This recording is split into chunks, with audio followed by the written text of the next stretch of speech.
আজকে হচ্ছে আমাদের এক্সেলের ক্লাস নাম্বার 2। এক্সেল থেকে আমরা 2 নম্বর ক্লাস। প্রথম ক্লাস আমরা শিখছি এক্সেলের হোম পেজের পরিচয় এবং হোম পেজের যতগুলো কাস্টমাইজ করতে হয়, রো কলাম এবং যোগ বিয়োগ, নর্মাল যোগ বিয়োগ। তো আমাদেরকে এক্সেলের প্রথম ক্লাসটা বুঝতেই হবে। এটা যেহেতু আমরা করে ফেলছি, এখন পরবর্তী ক্লাসগুলো আমাদের জন্য সহজ হবে। তাহলে প্রথম ক্লাসের মধ্যে আমাদের হোম ট্যাবের ফাইল সেভ এগুলো আমরা পারি। দ্বিতীয় ক্লাসের মধ্যে আমাদের আসতেছে হোম ট্যাব থেকে কিছু মেনুর কাজ আছে, যেমন এখান থেকে কপি কাট পেস্ট, এগুলো আমরা পারি না, কপি কাট পেস্ট। এবং এখান থেকে rough text, merge and centre. এরপর আমরা এটা করার জন্য একটা সম্পূর্ণ প্রজেক্ট ব্যবহার করব। আমি একটা প্রজেক্ট তৈরি করতেছি এখন, এটার নাম হচ্ছে স্যালারি শিট। স্যালারি শিট লিখতে গেলে আমাদেরকে প্রথমে উপরে এই স্যালারি শিট নামটা লিখতে হবে। নামটা যখন আমরা লিখতে যাব, যে কোনো একটা করেই তো লিখতে হবে। তখন আমি লিখলাম salary sheet, SLARY, salary sheet, SHEET, salary sheet. এখানে আমরা কাজ করার সময় ছোটো হাতের বড় হাতের যে বিষয়টা করতে হয় সেটা আমরা প্রথমেই করে নিব, না হলে পরবর্তীতে এটা করতে ঝামেলা এখানে। তো এই স্যালারি শিট লেখাটা যেহেতু আমাদের হেডলাইন, আমাদের প্রজেক্টের নাম, সেটাকে অবশ্যই আমাদের প্রজেক্টের ঠিক মাঝখানে রাখতে হয়। আমাদের প্রজেক্টের এরিয়া যদি এরকম একটা হয়ে থাকে, তাহলে এটা আমার প্রজেক্টের এরিয়া ধরে নিলাম।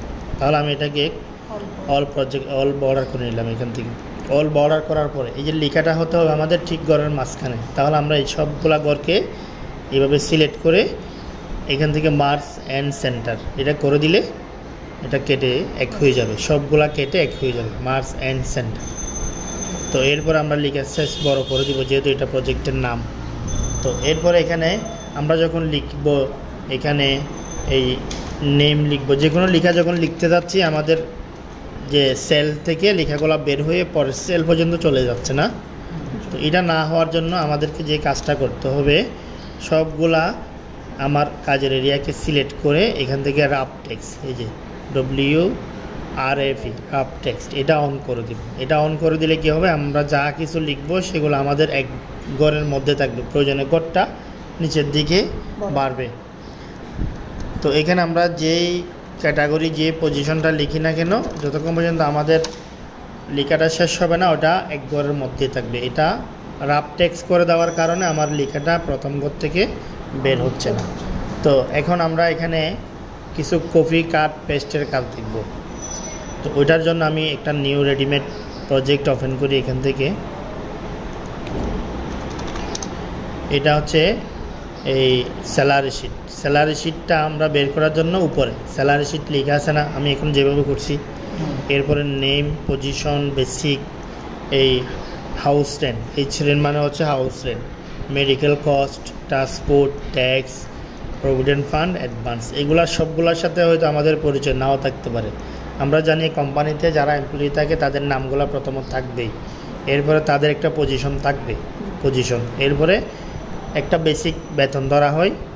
ওইটার উপর ভিত্তি করে এই জিনিসগুলা আমাদেরকে বাইর করতে হবে। এখন এই জিনিসগুলা কত হবে সেটা ওই কোম্পানির একটা ক্রাইটেরিয়া আছে। যেমন ওই কোম্পানির ক্রাইটেরিয়া হচ্ছে, এখানে বলে দিছে, এখানে বলছে কি হাউস রেন্ট 20% অফ বেসিক, মানে হাউস রেন্টটা হবে যে এই যে বেসিক বেতন যত হবে তার 20%, 20% হবে। এরপরে হচ্ছে মেডিকেল কস্ট, এখানে বলে দিছে যে 15%, মানে 15% হবে বেসিকের, এই টাকার 15% টাকা হবে যে এই মেডিকেল কস্টে। এরপরে ট্রান্সপোর্ট, এটা কত লিখছে এখানে 10%, তাইলে 10% বাইর করতে হবে যে এই টাকার 10% হবে যে ট্রান্সপোর্ট। এরপরে ট্যাক্স লেখা আছে 5%। এরপরে লেখা আছে প্রভিডেন্ট ফান্ড, এটা কি আমরা জানি, এটা হচ্ছে কোম্পানিতে যখন আমরা কাজ করি, ওই কোম্পানি আমাদের স্যালারি থেকে একটা নির্দিষ্ট অ্যামাউন্ট কেটে রেখে দেয়, যে অ্যামাউন্টটা আমাদের ডিপিএসের মতো আমাদের অ্যাকাউন্টে জমা রাখে।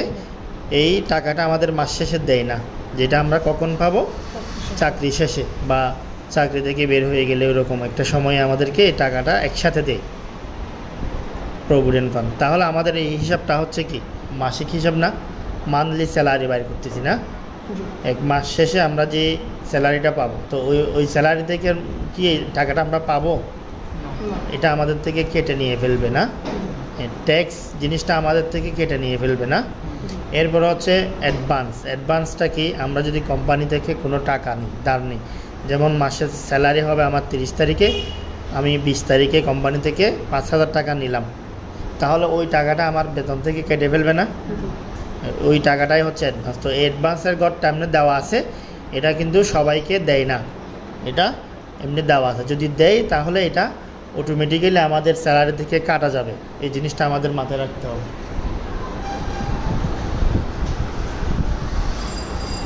তো এরপরে হচ্ছে আমরা নেট স্যালারি বের করব। নেট স্যালারি বের করতে গেলে আগে এই জিনিসগুলো বাইর করে ফেলি, এরপর আমরা নেট স্যালারিতে আসি। এখানে প্রথমত দেওয়া আছে বেসিক, বেসিকটা তো দেওয়া আছে, বাকিগুলো আমরা বাইর করতে পারবো। এখন এখানে কফি কার্ডের যে বিষয়টা আছে একটু পরে আসি, আমরা এখানে কাজটা করে ফেলি, এরপরে কফি কার্ডটা দেখাবো। কফি কার্ড এগুলো আমরা পারি, ওয়ার্ডে শিখছি না? তো এক্সেল এটার একটা ভিন্ন ব্যবহার আছে, ওটা দেখাবো। প্রথমত হাউস রেন্টটা বাইর করি আমরা। এখানে যে কোনো কিছু বাইর করতে হলে কি দিতে হয়? ইকুয়াল দিতে হবে। এখন হাউস রেন্ট কত বলছে? 20%, না? কিসের উপরে? বেসিকের উপরে। আমরা যে কাজ করতেছি, যে লাইনে কাজ করতেছি বর্তমানে 3 নাম্বার লাইনে, না? এই লাইনের মধ্যে এখন এই যে বেসিকের নামটা কি? 3 নাম্বার লাইন আমরা কাজ করতেছি, এখানে বেসিকের নামটা কি? Basic C2। 2তে তো বেসিক লেখা আছে, 2-2-এর মধ্যে বেসিক লেখা আছে, এখানে কোনো সংখ্যা আছে? আমরা কাজ করতেছি 3 নাম্বার করে, তাইলে আমাদের এখানে কত? বেসিকের নামটা কি? C3। এটা হচ্ছে আমাদের বেসিক।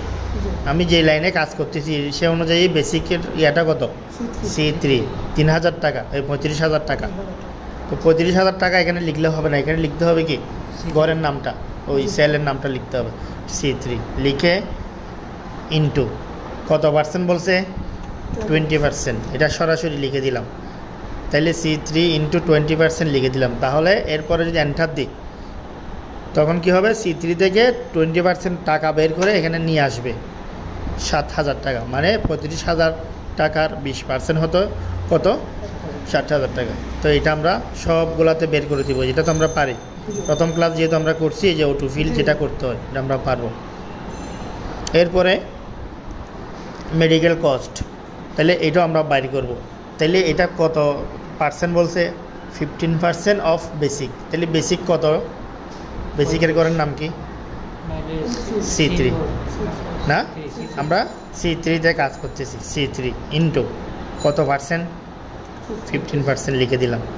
তো দেওয়ার পরে এখন আমরা এন্টার দিলে এই C3 থেকে 15% বের করে দিছে, বাকিগুলা বের করে নিলাম। এরপর হচ্ছে ট্রান্সপোর্ট। ট্রান্সপোর্টের ক্ষেত্রে আমরা কত পার্সেন্ট দেখতেছি? হ্যাঁ, তাহলে বেসিক ইন্টু, হ্যাঁ বেসিক ইন্টু 10% লিখে দিলাম, তাহলে এটাও বের করে নিলাম। এভাবে আমরা বাকি সবগুলা বের করে নিব। ট্যাক্স 5%, তাহলে বেসিক ইন্টু 5% লিখে দিলাম। তো এরপরে হচ্ছে প্রভিডেন্ট ফান্ড, বুঝতেছি এগুলা? হ্যাঁ, প্রভিডেন্ট ফান্ড হচ্ছে 12%, C3 ইন্টু 12%।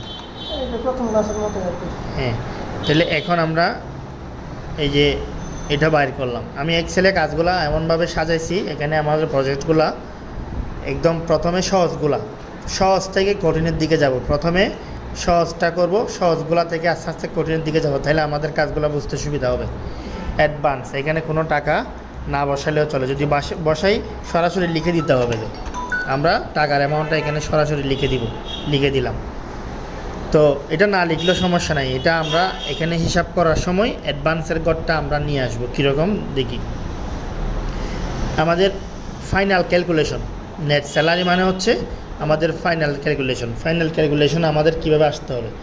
যেমন আমার যে বেসিক বেতন, এটা তো আমি পাবো না, এটার সাথে আমরা বাকি যেগুলা পাবো সেগুলা যোগ হবে, যেগুলা বাদ যাবে, যেগুলো আমার থেকে কাটানো হবে সেগুলো মাইনাস হবে।